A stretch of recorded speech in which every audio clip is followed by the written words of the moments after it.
Now, tonight at 10:30, the royal blunder that put Sophie and Edward in the tabloid spotlight. First and foremost, though, the truth about one of the monarchy's most colourful characters, the real Edward VII.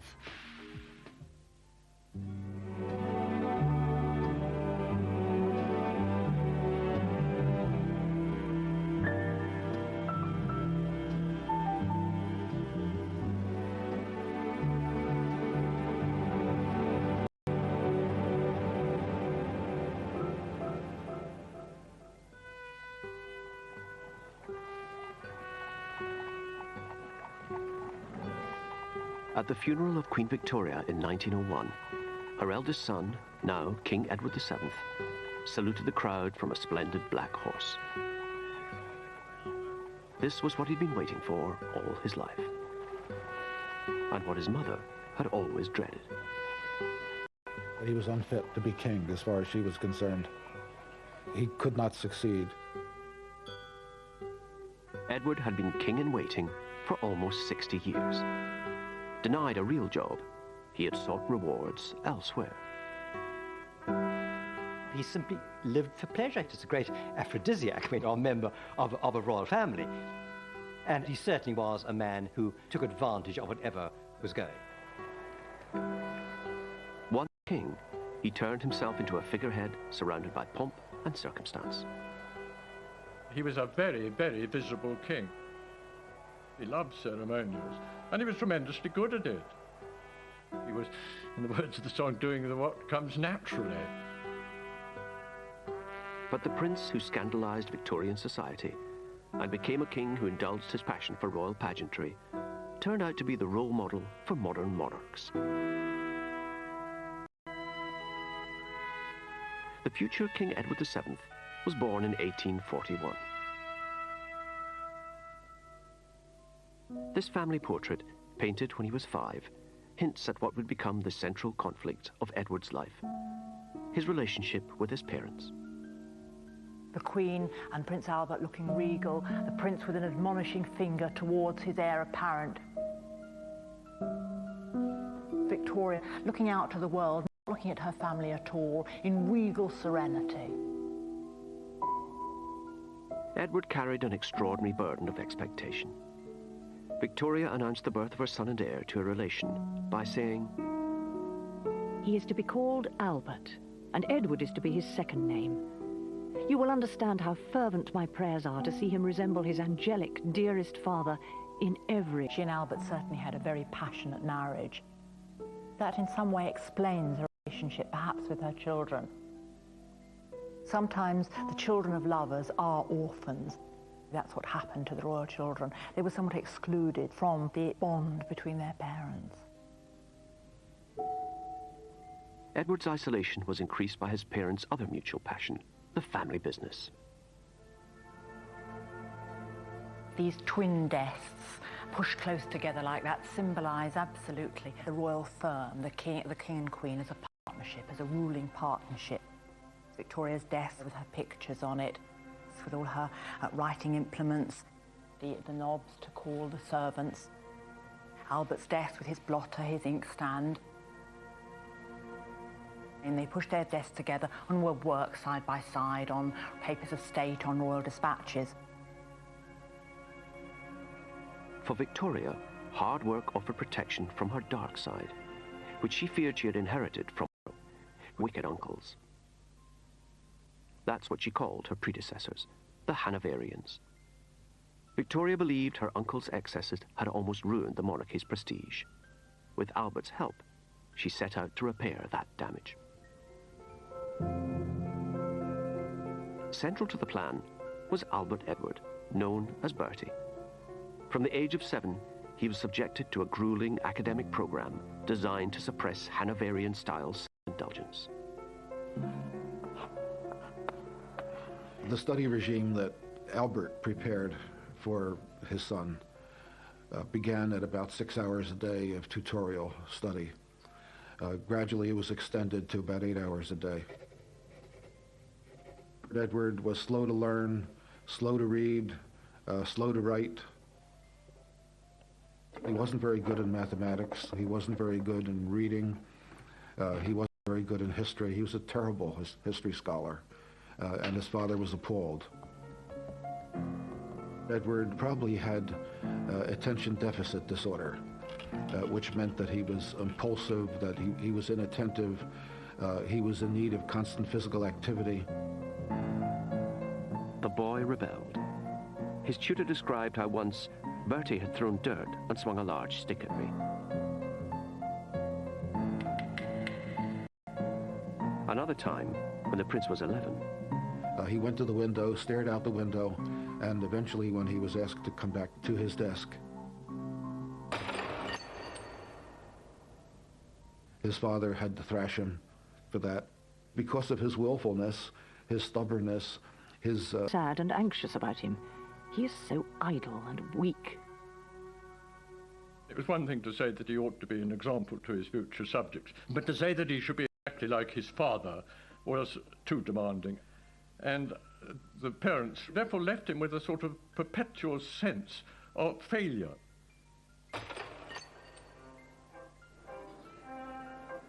A rare break from this misery came in 1855. The 14-year-old Prince of Wales went with his parents on a state visit to the court of the Emperor and Empress of France. Now, they were exactly the kind of people that suited the temperament of the young Prince of Wales. It was unlike his own parents. They lived for pleasure, they loved clothes, they loved excitement, they loved balls, they loved dances. This simply set his pulses racing. And he was clearly gobsmacked, to use a modern phrase, by the sort of wonderful vivacity and lack of pomp and circumstance, and of course all these gorgeous women. There they all were in their ball gowns, you know, bowing to him, and to a 14-year-old boy, what more do you want? The imperial couple made a tremendous fuss of the teenager. Edward's response revealed the depths of his unhappiness. When they were about to leave, Edward told Napoleon, "You have a very nice country. I wish you were my father." And he wanted to stay in France. And the emperor said, "Oh, you can't stay here. They need you back home." Home, for much of Edward's childhood, was Osborne House on the Isle of Wight. It was meant to be a holiday home, but there was no let-up in the character-building regime. At Osborne, the playground was an allotment. The idea of Victoria and Albert for the children with these gardens was to make them productive, was to make them work hard and systematically. It was a regulated childhood, and they grew vegetables, and vegetables were checked, and if they were of sufficiently high quality, they were actually sold to the house. So in a sense, make them part of the domestic economy and make them very responsible citizens from a very early age.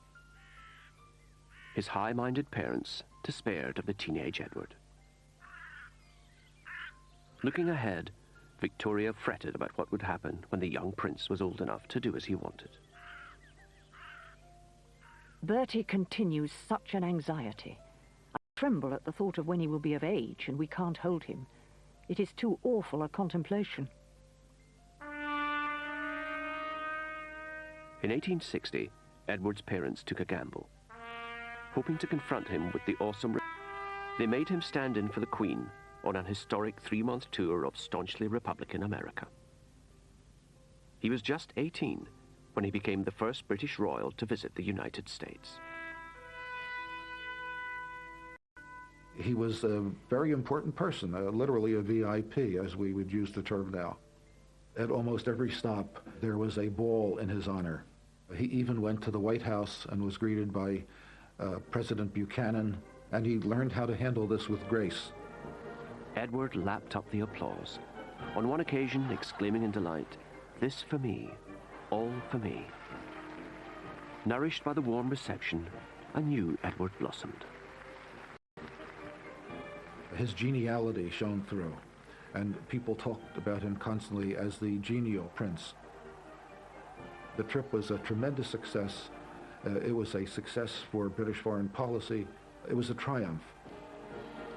Edward had learned that for a royal, smiling and being charming were just as useful as desk work, the last thing his parents wanted him to discover. Letters were written home by the minister who was with him and that sort of thing, saying what a splendid success he'd been. And Prince Albert simply refused to believe it. And he wrote him a rather disagreeable letter, saying that he mustn't allow his success to go to his head. The American tour was a great success. I mean, he was an absolute celebrity. All his best side was shown. I mean, his sociability, his diplomacy, all that came out. He really made a great success of it. He was a very young man when he went. But his parents didn't appreciate that. They didn't congratulate him on it. And it was another example, I think, of them wanting him to be something else, something that he never was and never would be.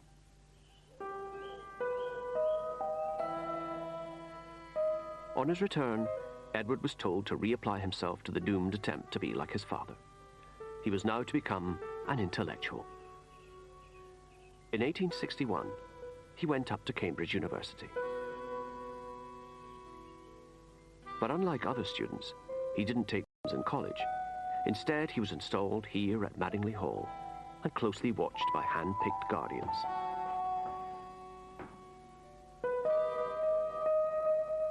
When we realized that Madingley Hall is 4 miles from the campus of the university, we understand something of why he was here. The royal family did not want him with undergraduates. They didn't want him too close to the decadent gentlemen who were students at Cambridge. But Edward invited some fellow students to Madingley. Among them was Nathaniel Rothschild, who wrote, I have received an invitation to dine at the lodge on the 28th to meet the Prince of Wales. The Prince is kept very strict and cannot even ask anyone to Madingley. He is very fond of riddles and strong cigars.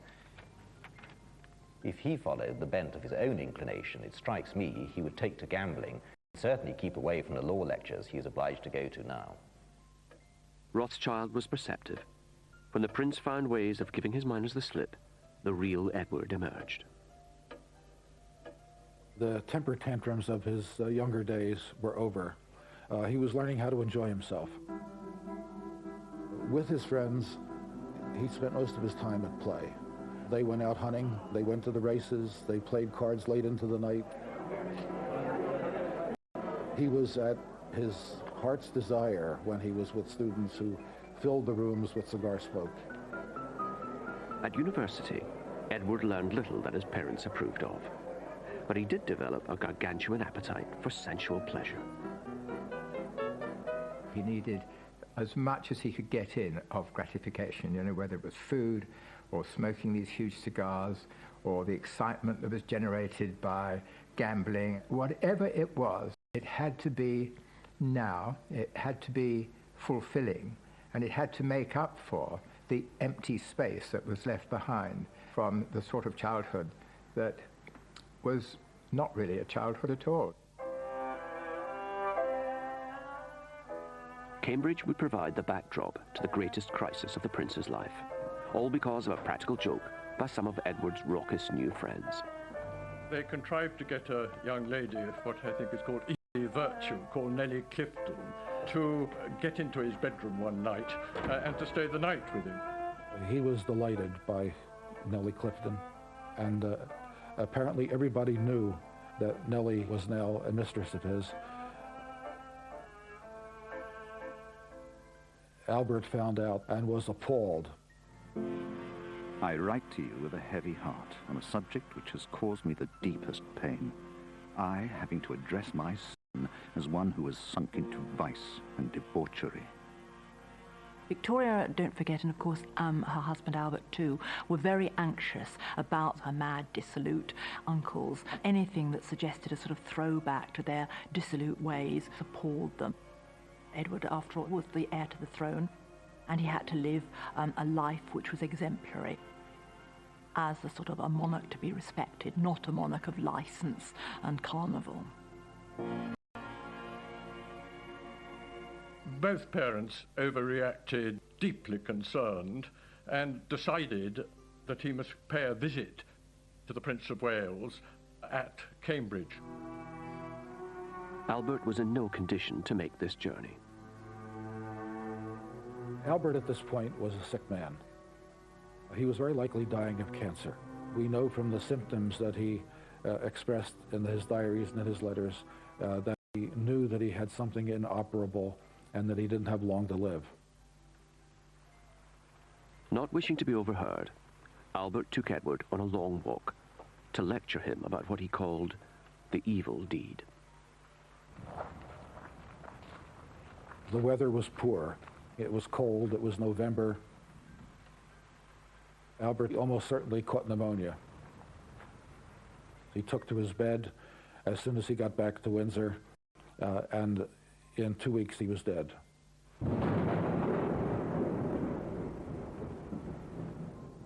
On the 23rd of December, 1861, Prince Albert was buried in the chapel at Windsor. Victoria was absolutely distraught with grief. She really felt that her life was over. She'd seen the monarchy very much by that time as a partnership. She'd not only lost an emotional partner, her helpmeet, but she'd also lost her sort of business partner, a working partner. And at that time, she didn't seem to take very much comfort in her children. The regretful prince wrote to a Cambridge friend about his late father, admitting, "I fear I have often given him pain by my conduct." By the time he wrote this letter, Edward had already dropped out of university. He knew that the most happy time of his life was over, that he would never be able to retrieve those years.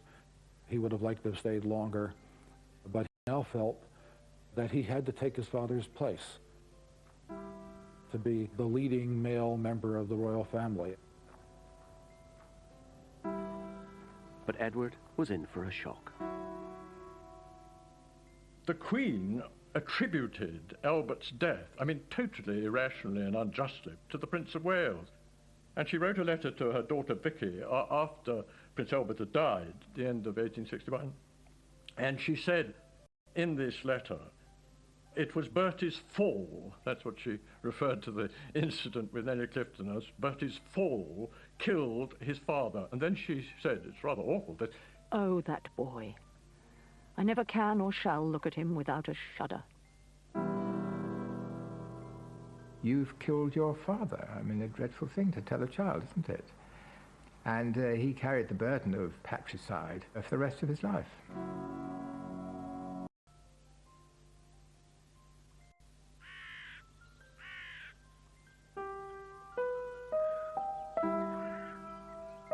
Queen Victoria mourned her dead husband, Prince Albert, with the same single-minded passion that she had loved him.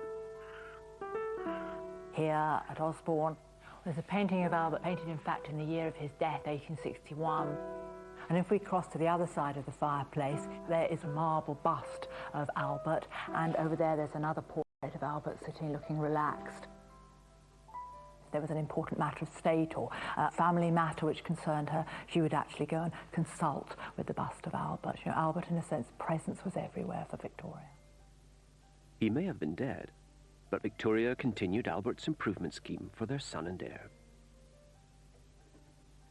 My firm resolve, my irrevocable decision, is that his wishes, his plans about everything are to be my law. I apply this particularly as regards our children, Bertie, etc., for whose future he had traced everything so carefully. Albert had believed that marriage offered the only hope of salvation for his wayward son. So Victoria now searched for a bride and a future queen. The Act of Succession made it necessary that he have a Protestant bride, and the bride had to be within certain age range, and she also had to be attractive. Pictures were solicited from various courts. Edward's elder sister Vicky had recently married Prince Frederick of Prussia, so she was well placed to trawl the Protestant courts of Northern Europe for a suitable bride. She sent her mother photos and descriptions of the leading candidates. I do not think the Princess of Hesse very pretty. She had not a fine figure, and her teeth are nearly spoiled. Princess of Wied is so odd. She talks so much and laughs so loud. Eventually, a winner was found. I never set eyes on a sweeter creature than Princess Alex. She is very healthy. This was Alexandra of Denmark. Alexandra was very young. She was 17 at most when they first targeted her, possibly even 16. She was one of the most beautiful girls in Europe, and they thought that that would perhaps be sufficient make her attractive to the Prince of Wales. And so they decided that they must get on with it and that she was the wife for him. Edward was dispatched to the continent. Left alone with his mail-order bride, he did his duty and proposed. It's difficult to say quite how passionately he fell in love with her at the time, but I think perhaps fell more in love with him than he with her. She once said that even if he'd been a cowboy, she would have wanted to marry him. Edward married Alexandra on the 23rd of April, 1863. He was 21. But the blessing of the young couple felt less like a wedding, more like a funeral, all thanks to Victoria. In this wonderful photograph, instead of looking with pride at her son and his new bride and smiling benevolently, she's actually turned away and looking at a bust of her late husband. It was a very dismal business, and she made it even more dismal by taking the bride and groom before the marriage to the mausoleum where Albert was buried.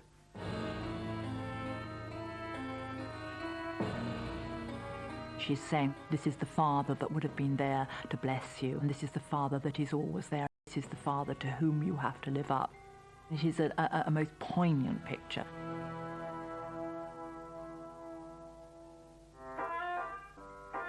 Marriage did have advantages for Edward, notably a home of his own. Well, this is Marlborough House in London, and this was his marital home. He moved in here in 1863, just after he married Princess Alexandra. You can see how living in a place like this must have reinforced the idea that Edward always had of his status as a prince.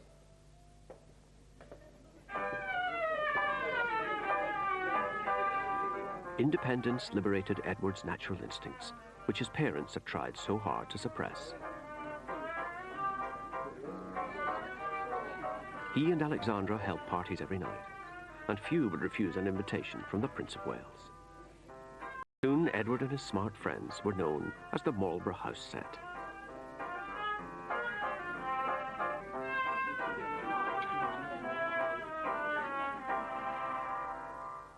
He needed people, he needed social input, and he needed all the excitement and love and attention that one gets when life is just one long party. Victoria was not amused. She felt that Alexandra was not very clever and had not acted as the sobering influence which she had hoped for. I fear Bertie and Alex will be nothing but two puppets running about for show all day and night. It is regretted by everyone. The marriage worked for a time because Alexandra was liberated just as the prince was liberated by the marriage, but it ended. Years of marriage, Alexandra bore 2 children. Then during her 3rd pregnancy, she fell seriously ill.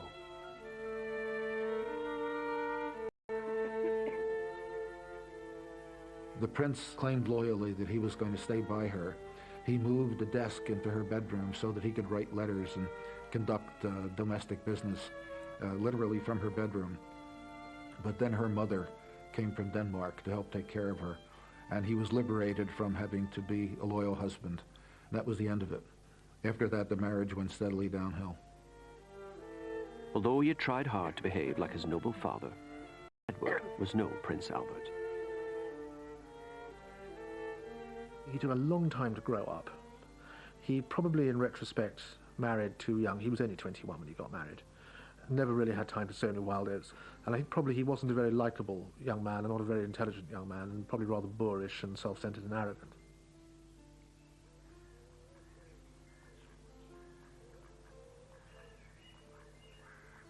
Walton Hall in Warwickshire, for centuries the seat of the Mordaunt family.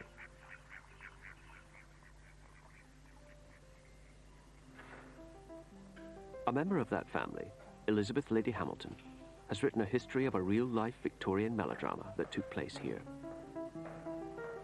It involved Edward and the owners of the house, Sir Charles Mordaunt and his wife Harriet. Sir Charles was a country gentleman, and he was not in the smart set at all, whereas his wife was. She married Sir Charles for his house rather than for himself. That was my impression. And she had become friendly with the Prince of Wales. Sir Charles was warned that the Prince of Wales had a little eye for his wife, and he was absolutely determined that the Prince wouldn't be invited to come here. But in the summer of 1868, Sir Charles went on a fishing holiday to Norway, and Edward raced up to Walton Hall. He had invited himself to view some grey ponies that Harriet had bought from the royal stables. There she was, wheeling around, looking very pretty, I'm sure.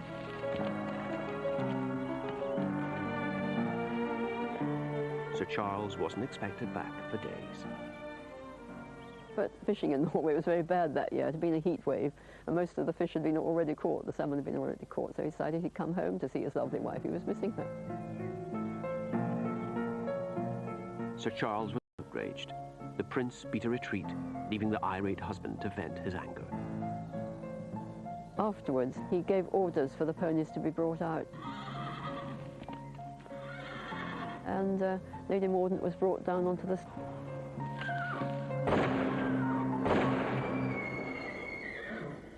And then the following year, Lady Mordaunt gave birth to a baby here at Walton Hall. Then she became very agitated, and Sir Charles kept asking her what was the matter, what's wrong. And eventually she told him very foolishly. She said that she thought that the child was not his, and that one of several men could have been the father. And among those she mentioned was the Prince of Wales himself. Sir Charles Mordaunt wanted a divorce. Edward now faced public disgrace as an adulterer. The only ray of hope was that Harriet appeared to be going mad. This made her confession of adultery suspect, and under Victorian law, an insane person could not be divorced. But Sir Charles was stubborn. He intended to prove in court his wife was sane. The trial would hinge on Harriet's confession of adultery. Edward took the stand, the first heir to appear in a court of law for almost 500 years. He came into the witness box and was asked flatly whether he had or had not committed an act of impropriety with Lady Mordaunt, to which he replied, no, he did not, had not. The court then heard from Dr. William Gull, Edward's personal physician, who said that in his expert opinion, Harriet was insane. On the testimony of a prince and the diagnosis of an eminent doctor, Harriet was declared mentally unfit. She spent the rest of her life in an asylum, her claims of adultery dismissed as fantasy. Edward had got away with it.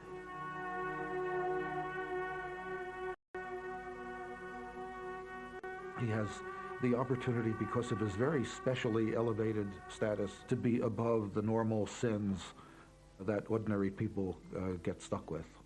And he learned it, and he learned that it was useful to him to have that status. By the time he turned 30, Edward's relationship with Princess Alexandra was a marriage in name only. And for the rest of his life, he would enjoy a string of exotic affairs.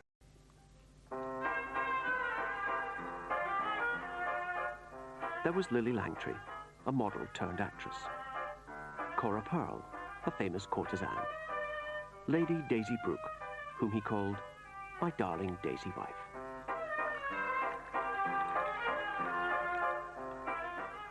Any Prince of Wales, he can simply, the opportunities are absolutely endless. And once women realised what he was like, he in a way became fair game for any kind of adventurers.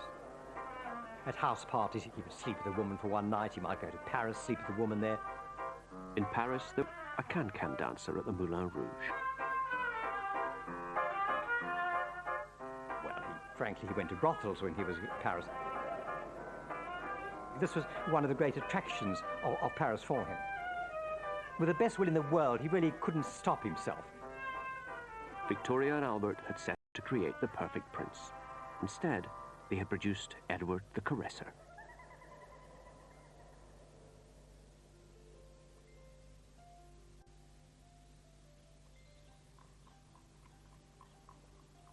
By the time he turned 30, the future King Edward VII had few illusions about what being Prince of Wales meant. Wealth, status, and unemployment. He wrote to his mother saying, "I should be very glad to have an opportunity to discuss the subject of some useful employment as your eldest son, and which I'm as anxious as ever to obtain. Queen Victoria was a busy monarch. She worked her way through the red boxes which contained government papers, commenting and interfering.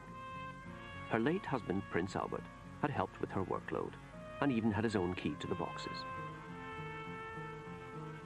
When Edward asked for one, Victoria replied, "You could not well have a government key, which only ministers and those immediately connected with them or with me have." The prince was impulsive, and his impulsiveness led him into indiscretion, and she realized that to give him any access to information was wrong because he could not contain it. She wanted to keep in full control, and so she was very, very reluctant to let him see government dispatches or any Foreign Office documents or anything like that. In many ways, she fueled the fire of Edward's rather unemployed youth style of life, because he wasn't seen to have a role in it. It must have been very frustrating and somewhat humiliating.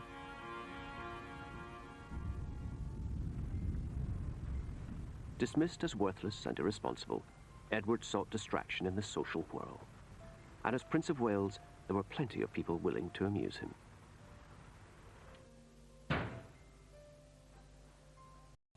Christopher Sykes is a descendant of a leading member of Edward's Marlborough House set.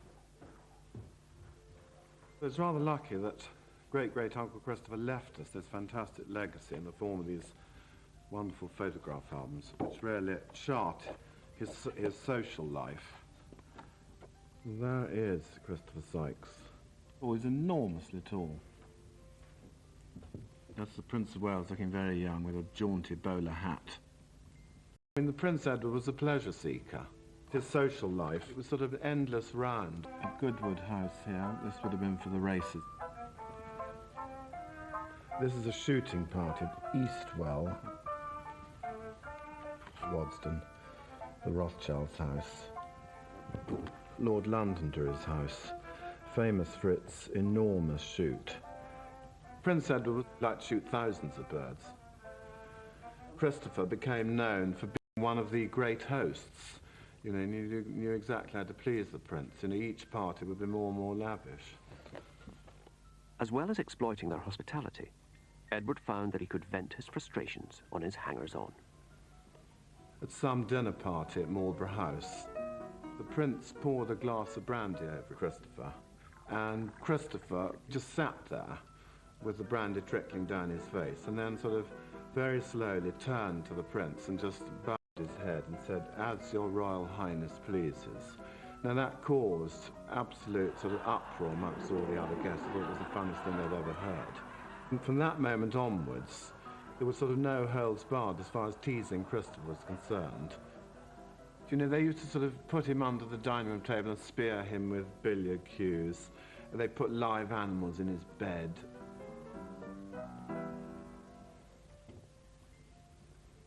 Well, he was a bit of a bully, Edward. He enjoyed having the power over people. Christopher Sykes' friendship with the prince ended up costing him more than his self-respect.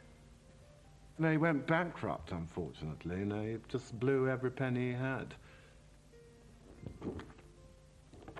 He died sort of penniless. It's rather sad, really. Poor Bertie gives much cause for remarks of no good-natured kind. He is more and more careless. No one looks up to him. Victoria feared that Edward's lifestyle was damaging the image of the monarchy, but her own behavior wasn't helping either. There was a lot of Republican agitation, the idea that the Queen was invisible, having continued her mourning. The government was paying a lot of money to maintain a monarchy, and she was not there. She would not open Parliament. She would not appear in public in almost any way. Edward, meanwhile, was more and more rumored to be involved in what amounted to problems. The popularity of the monarchy was sinking until fate and bad drains intervened. Bertie, in December of 1870, caught typhoid.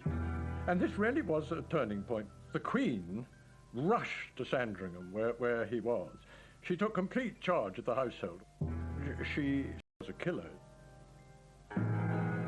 The plight of the royal family touched a nerve. The invisible queen and her playboy heir became just a terrified mother and her dying son. Edward's timing was perfect. His illness reached its climax on the same day of the year his father had died. On the morning of December the 14th, he suddenly opened his eyes, saw the Queen, and said, "How very kind it is of you to come and see me." 2 months later, Edward, still weak from his illness, went to St. Paul's Cathedral to publicly give thanks for his recovery. Thousands came to watch and cheer. Totally by accident, the Prince of Wales had pulled up British republicanism by its feeble roots. The result was a feeling of great relief around the country that the succession had been saved, that Edward was going to survive and become king. And it was also thought that because he had come through this near-death experience, that he would be renewed, he'd be a different person, that he would understand that he had a new chance at making a dignified life for himself. If this great warning is not taken, and the wonderful sympathy and devotion of the whole nation does not make a change in him, it will be worse than before, and his utter ruin. For once, Victoria followed her own advice. She gave her son a job. In 1875, he was sent to India on the first royal visit since the mutiny. There was no chance that his mother was ever going to go to India. In fact, I don't think she ever visited any of her dependencies around the world anywhere. It was a means of associating him with, to use a much-used metaphor, the jewel in the crown of the British Empire, and to show that he could go abroad as a representative, not just of his country, but of his family and the institution that they represented. And it certainly was very good for his own public relations. Edward had been persuaded to visit India by the prospect of the hunting. And along the way, he did manage to bag 8 tigers. But amidst the carnage, the prince's personality, above all his easygoing charm, served him well. He enjoyed himself, but he also represented the crown, and he did so with flair, with dignity, with great ceremony. He was a tremendous envoy, ambassador extraordinary. It was a complete success. But any pride Edward might have felt was ruined when he read in the Calcutta Times that back home his mother had been created. He now saw his hunting trip had a secret agenda, to test public reaction to the Queen in the wake of the mutiny, and no one had told him. The prince wrote home complaining, "As the Queen's eldest son, I think I have some right to feel annoyed," adding, "I should have received some intimation of the subject from the Prime Minister." Monarchs think they want to have an heir, but in fact it's the last thing that they want to have. In a way, she was sort of trying to train him for monarchy, but of course she kept him in this perpetually infantilized state. Denied a meaningful role, Edward approached middle age as a loose cannon on a ship of state. Disaster was inevitable, and when it came, would be as spectacular as anything in his life so far.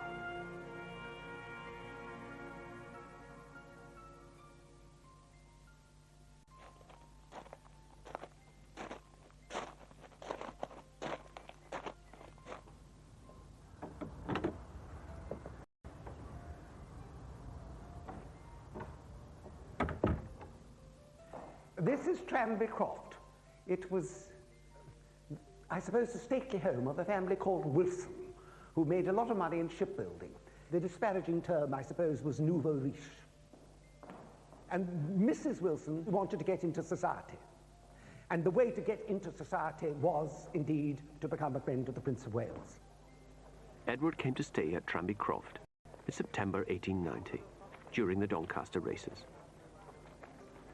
And it was here that his playboy lifestyle reached its climax, triggered by the scandalous behavior of one of Edward's favorite cronies, William Gordon Cumming. This is the room where the famous scandal took place. Having had a lovely day at the races, having had a splendid meal and everything else, the Prince of Wales turned round and said, "And now we will play cards." And the cards he wanted above all else, because he was addicted to it, was this illegal one of baccarat. Baccarat gambling was illegal because this was a game of pure chance.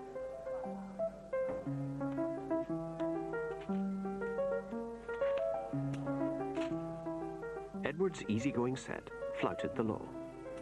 Far more important to them were unwritten rules governing conduct at the card table. And at Tranby Croft, one of these rules was broken.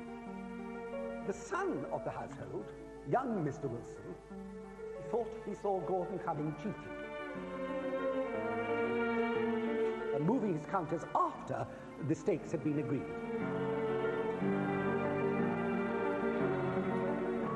And gradually... For cheats was exposure.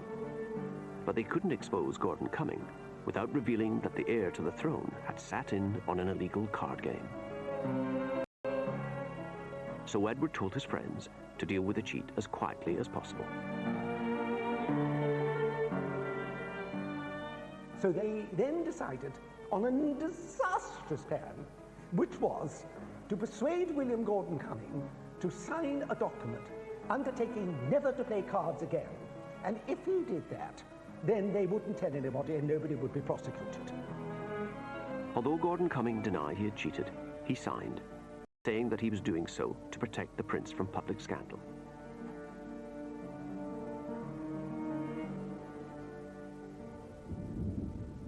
And there the Tranby Croft affair should have ended. If only those in the know could keep their mouths shut. It is believed that the Prince of Wales told one of his friends, a lady called Daisy Brooke. Now, Daisy Brooke's nickname gives her away. She was known as the Babbling Brook.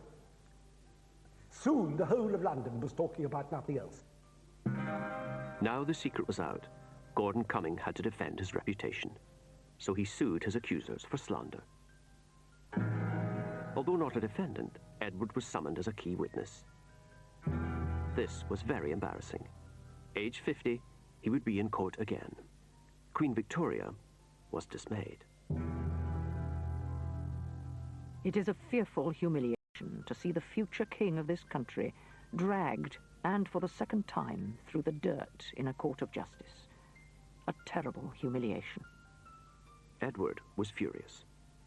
He felt Gordon Cumming had no right to wash his dirty linen in public, and so risked damaging the reputation of a royal prince.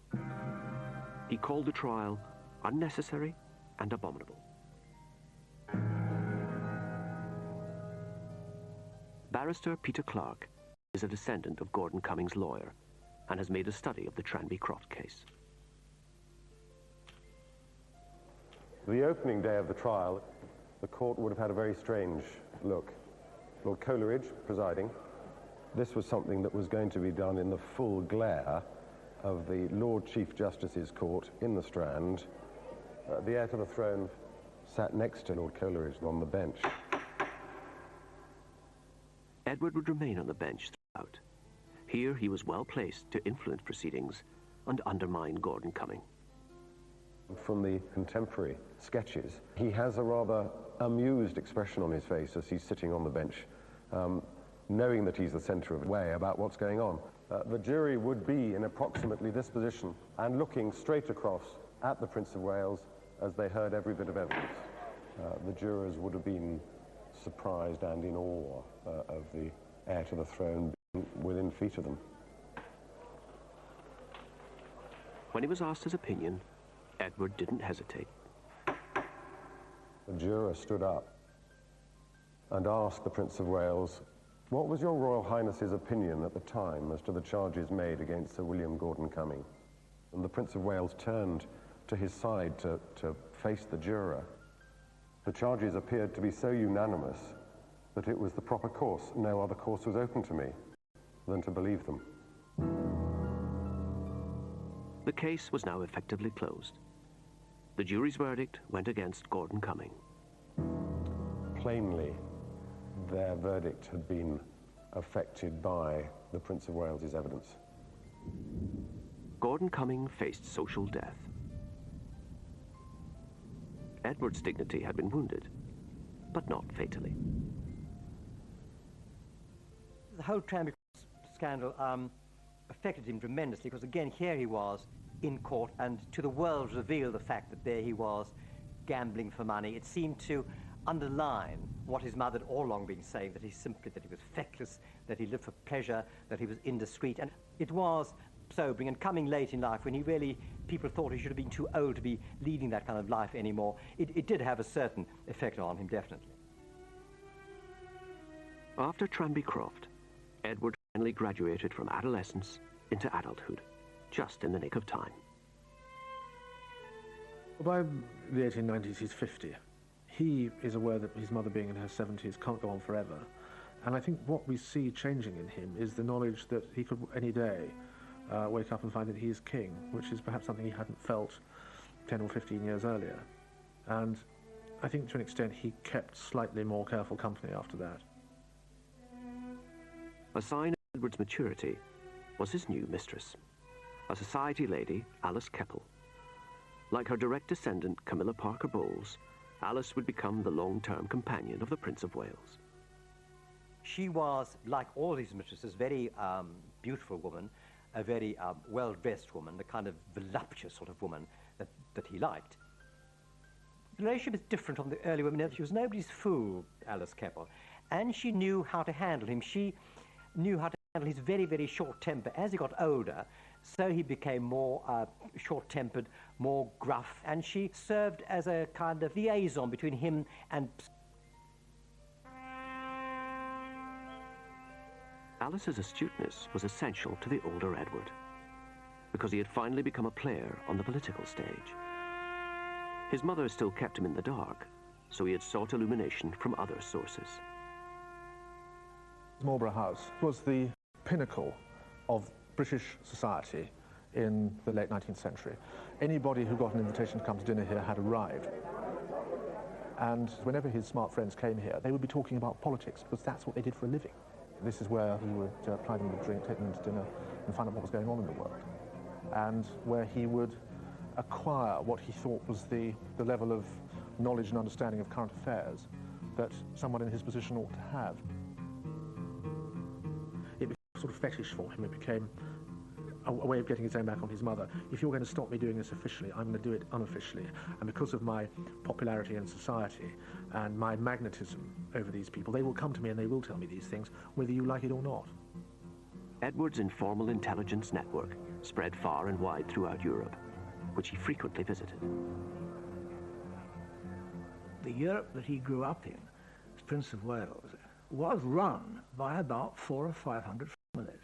They were the chancellors, they were the foreign ministers, they were the ambassadors, they were the generals, they were the chiefs of staff, they were even the archbishops in all these continental countries. And if you were at the top of that pyramid, you'd function not through papers and archives, but through this unique nexus of links which he had as the leader of European society. Edward became known as the Uncle of Europe, and a frequent topic of conversation at his dinner table was the aggressive behavior of one of his nephews, the German Emperor Kaiser Wilhelm. The Kaiser was always banging on about being emperor. There was all this bombast, all this show of total unpredictability. He did perfectly calm and peaceful for a month or two at a time, and then suddenly something would get hold of him, and he'd make some great undramatic, bombastic, arrogant speech, which would set the whole of Europe twittering. They'd say, good God, what's Germany going to do now? Although 18 years his junior, the Kaiser had what his uncle didn't have: power. He dismissed Edward as that vain old peacock, and Edward's dislike of his nephew was no secret. To describe that relationship briefly, one could only say that it was bad on both sides.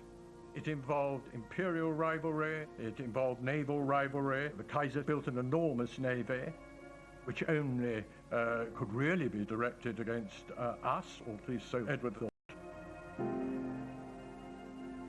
For Edward, German power, his other major anxiety, was his mother's seclusion. These 20 seconds of film offer an exclusive glimpse of the Widow of Windsor. To the general public, the Queen remained simply invisible. She was very anxious never to have anything that was vulgar, and the idea of spectacle and pageant was not her idea of how a monarch, a dignified monarch, perhaps behaved. Edward, however, believed monarchs were there to be seen.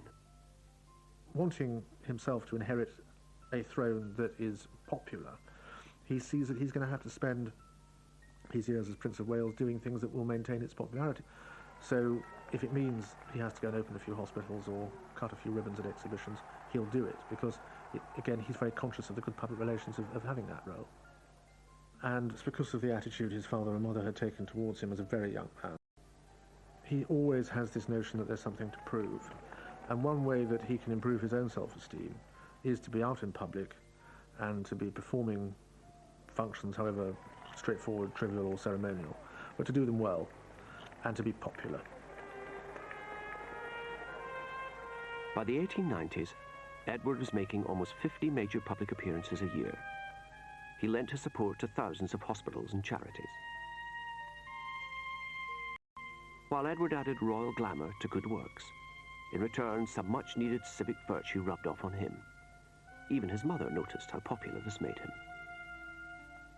Edward was instrumental in persuading her that, after all, she needed to get the goodwill of the people, to become more of a, as it were, of a people's monarch, to reinterpret the role of a monarch a bit more broadly and be prepared to be seen.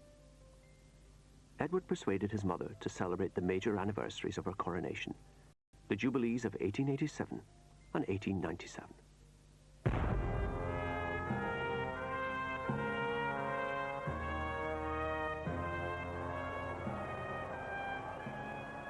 The impresario of the Jubilees was Edward. He relished this chance to indulge his passion for dressing up and showing off.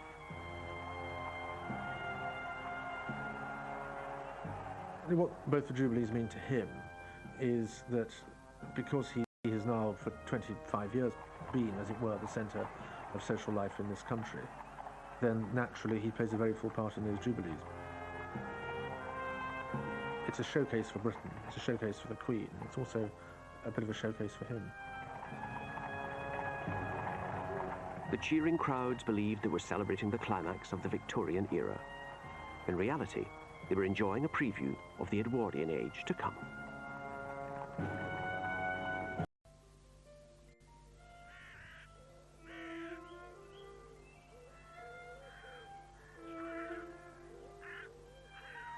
In late January 1901, an important message left Osborne House on the Isle of Wight. It bore the news Prince Edward had waited for all his adult life. The message was from Sir James Reed, Queen Victoria's doctor. His diary records what he said.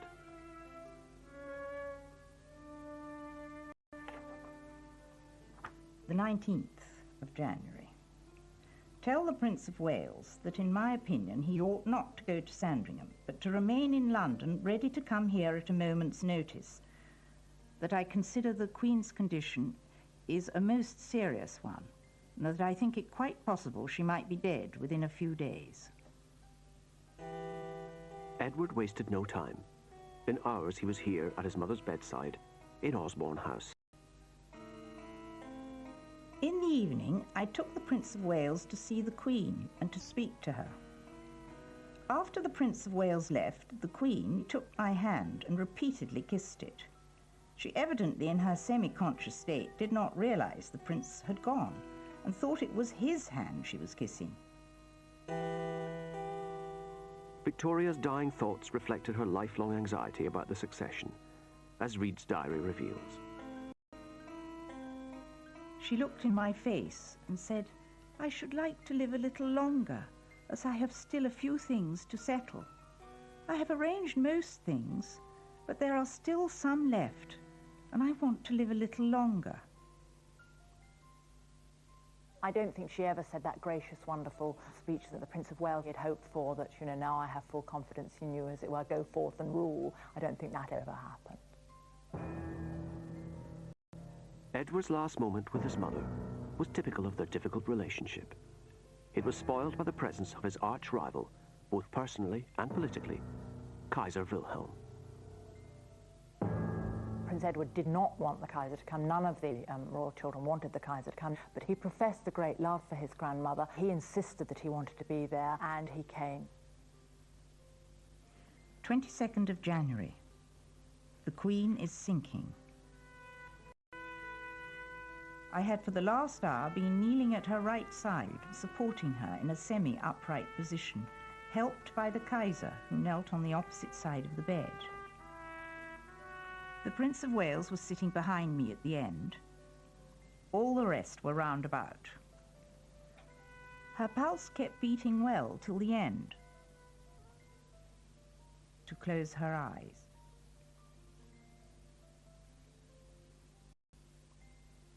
It was a relief in many ways to rid himself of that oppressive burden that was his relationship with his mother, and to take on another burden, that of the crown. That was something I think he found probably easier to cope with. Edward left the Isle of Wight as soon as possible, and one of his first acts as king was to donate Osborne, his hated childhood home, to the nation. When Edward was going back to the mainland, he noticed one of the boats was flying the royal standard at half-mast, and he asked why this was, and he said, of course, the Queen was dead. And he said, but the King lives. That bespeaks a certain confidence and a certain moving forward. The moment his mother had died, he was king. And of course, he implemented changes at court very, very quickly. King Edward VII couldn't get aboard the state coach fast enough. Less than a month after his mother's death, he opened Parliament with a blast of pomp and ceremony.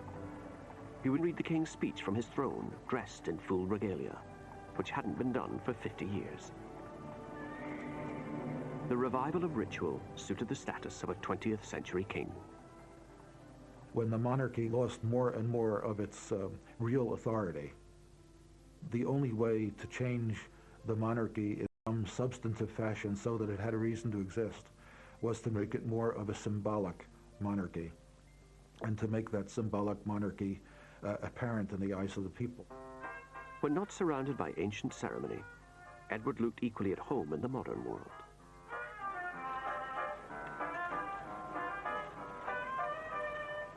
And he was always interested in new fads and fancies.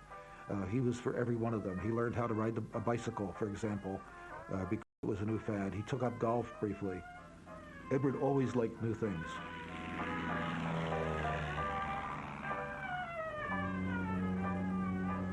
He embraced a lot of modern inventions, things like the motor car. He lost no time getting a motor car. He loved telephones. He loved electric lights. He didn't in any way live in the past. He welcomed anything that was modern and up to date, and was, in a way, a kind of forward-looking king.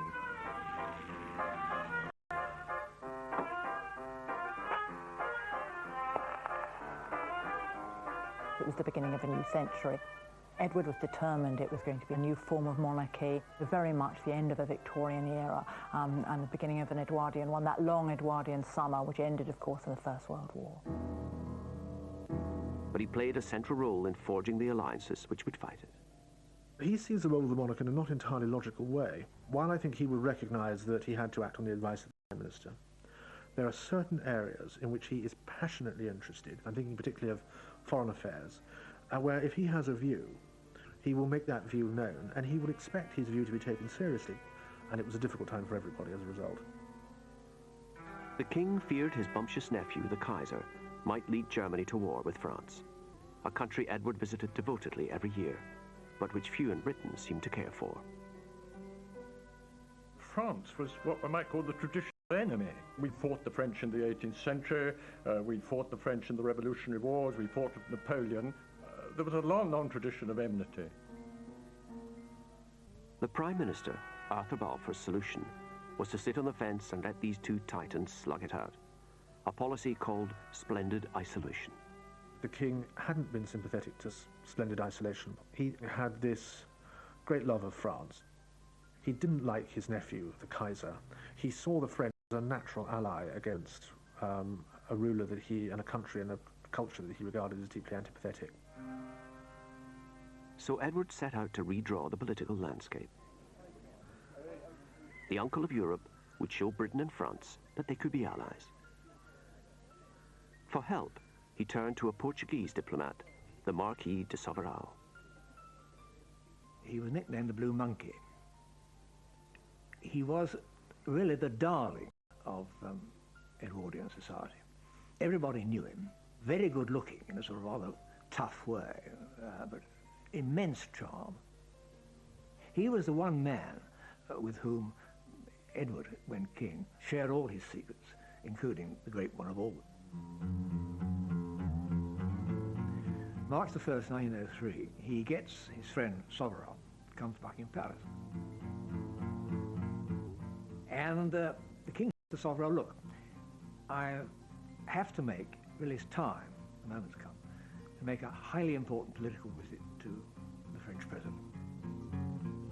But then he goes on to say, nobody here knows a thing about it. I haven't told the Prime Minister, I haven't told the Foreign Secretary, I haven't told my wife. This is between you and I for the time being. Now, you simply drive a coach and horses through the British Constitution by planning a highly important political trip without telling a Prime Minister, a Foreign Minister, or anybody else. Just your chums, the Portuguese, the Marquis de Soveral. Soveral arranged for Edward to be invited on an official visit to Portugal.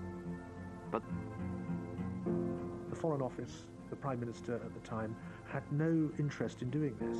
And, you know, they may well have been right not to do so because of the dangers of provoking the Germans, who were rearming at this stage and who were already talking about fears of encirclement. It was an incredibly delicate situation. the government was discouraging. It warned of the hostile reception the king could expect in France and urged him to keep his visit low-key and informal. Edward replied that the visit should be as official as possible, and the more honours paid to him, the better.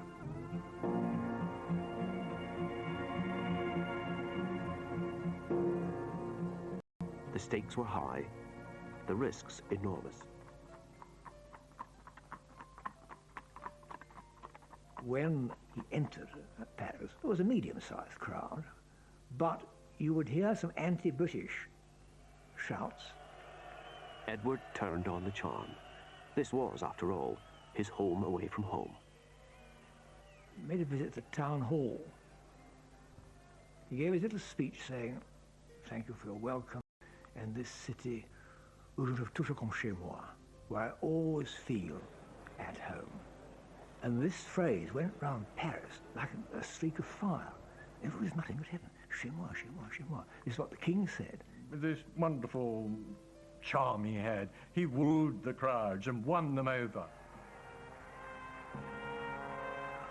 48 hours later, when he left, all you heard was "Vive le roi," "Vive l'Angleterre." And by the end of the time, they were saying "Vive notre roi," as if he were King of France. It had been a gamble, but it had come off. He put in place what he wanted to put in place. It was the understanding with France. Within a year, the Entente Cordiale was signed, a treaty which guaranteed Britain and France wouldn't fight each other. Edward hoped this alliance would contain Germany and so secure peace in Europe.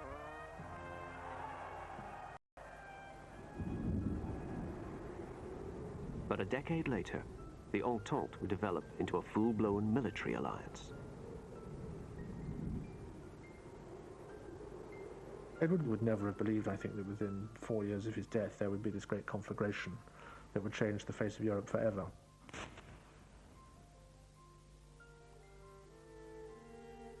Edward's impact on domestic politics was minimal. By the time he came to the throne, the country was run by politicians.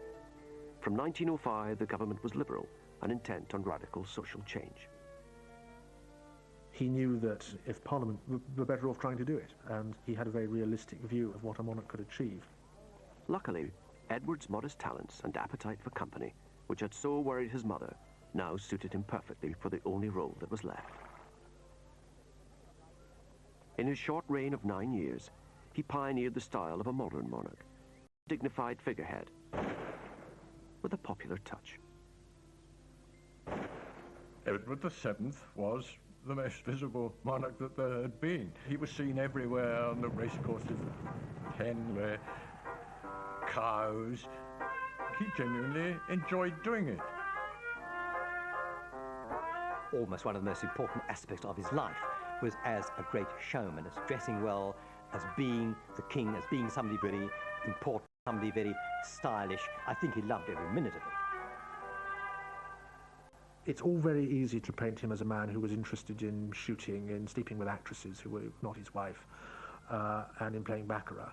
And, you know, you can make that caricature of him as a pretty useless, idle man who, for a few years, happened to be King of England at a time when actually it was politicians who were running it. But I think there was much more to him than that. When, after years of waiting, he got his chance to be king, he did it very well. By 1910, Edward's appetites had caught up with him. Aged 69, his health had collapsed. As Dr. Reed's diary recorded, At 10, saw the king. His Majesty seemed to me worse. Went away and came back at 12. Saw the king repeatedly. At 5, the Queen arrived from the continent. but even at the end, Edward dodged the respectability he'd spent a lifetime evading. Queen Alexandra wasn't the only woman at the king's bedside.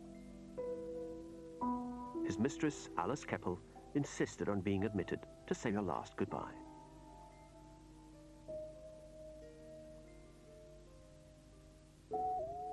Towards afternoon, he gradually became quite unconscious. At 11:45, he died.